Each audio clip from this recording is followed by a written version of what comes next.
sholat tahiyat masjid sebelum menyalami jamaah. Di antara petunjuk Nabi SAW adalah setiap orang yang memasuki masjid harus memulai dengan mengerjakan sholat 2 rakaat tahiyat masjid.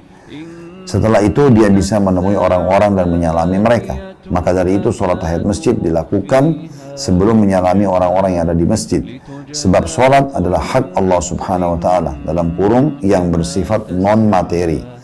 Sedangkan menyalami sama makhluk adalah hak sesama manusia. Dan hak Allah Subhanahu wa Ta'ala dalam hal seperti ini lebih pantas didahulukan.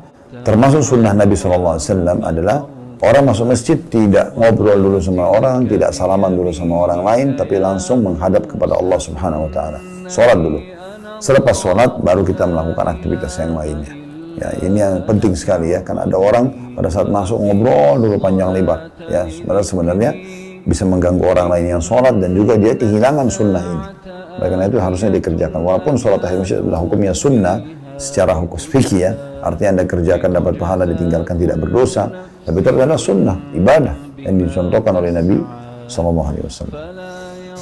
Ada beberapa hadis yang menunjukkan tentang hal tersebut. Di antaranya, yang pertama, hadis Abu Hurairah radhiyallahu anhu, أن النبي صلى الله عليه وسلم دخل المسجد فدخل رجل فصلى ثم جاء فسلم على النبي صلى الله عليه وسلم فرد النبي صلى الله عليه وسلم فقال ارجع فصلي فإنك لم تصلي dalam kurung ثلاثا فقال والذي بعثك بالحق فما أحسن غيره فعلمني.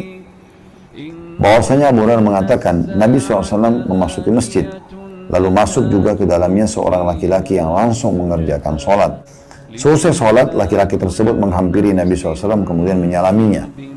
Beliau pun menjawab salamnya, lantas berkata, kembalilah, lalu ulangilah sholatmu, karena kamu belum mengerjakan sholat. Dalam kurung hal ini diulang-ulang beliau hingga 3 kali. Lalu laki-laki itu berkata, demi zat yang mengutus engkau atau anda dengan membawa yang hak atau yang benar, aku tidak bisa mengerjakan sholat yang lebih baik daripada ini, karena itu ajarilah aku. Karena ceritanya adalah sahabat ini datang ke masjid, ya, dia kemudian sholat, tapi sholatnya buru-buru sekali, gerakannya sangat cepat. Makanya waktu dia datang menyalami Nabi SAW, lalu Nabi jawab salamnya, ya, kemudian Nabi bilang, kembalilah ulangi sholatmu karena kau belum sholat. Tadi itu sholatmu nggak diterima. Dia ulangi lagi, ternyata masih sama saja, buru-buru dalam gerakannya. Maka setelah salam dia datang kepada Nabi SAW mengatakan, ulangi sholatmu karena kau belum sholat. Orang itu mengerjakan masih sama juga, sampai 3 kali. Maka setelah yang ketiga kali, Nabi masih mengulangi kepada dia yang keempat kalinya, ulangilah sholat karena kau belum sholat. Maka orang ini mengatakan, demi zat yang mengutus anda dengan benar, saya tidak tahu kecuali ini. Ya, saya tidak tahu kecuali ini, maka tolong ajarkan saya. Barulah Nabi SAW ajarkan kepada orang tersebut. Itu pentingnya seseorang, kalau diingatkan dan diberikan saran, maka dia mendengar dan menerima. Nah, ini bagian sunnah Nabi SAW ya. Makanya orang ini waktu dia disuruh ulangi sholatnya, dia sholat lagi. Yang kedua kali diingatkan masih sama, 3 kali diingatkan masih sama. Jadi dia ya terus saja ya mengikuti sunnah-sunnah Nabi atau perintah Nabi SAW. Dan terakhir, karena dia Nabi masih ulangi, maka Nabi dia mengatakan, tolong ajarkan saya karena saya tidak tahu selain ini. Baru Nabi SAW ajarkan tentang bagaimana tumaknina atau ketenangan dalam mengerjakan sholat. Itu pentingnya seseorang mengingatkan orang lain yang sholatnya salah, ya, dan dia tidak perlu khawatir apakah orang itu akan marah atau tidak, tapi dia coba menyampaikan apa adanya. Tapi kalaupun anda misal merasa orang ini tersinggung atau misalnya tidak ada waktu untuk menyampaikannya, minimal anda menjalankan ya amar ma'ruf nahi munkar yang tahapan ketiganya. Karena kata Nabi SAW, man ra'a minkum munkaran falyughayyirhu biyadihi.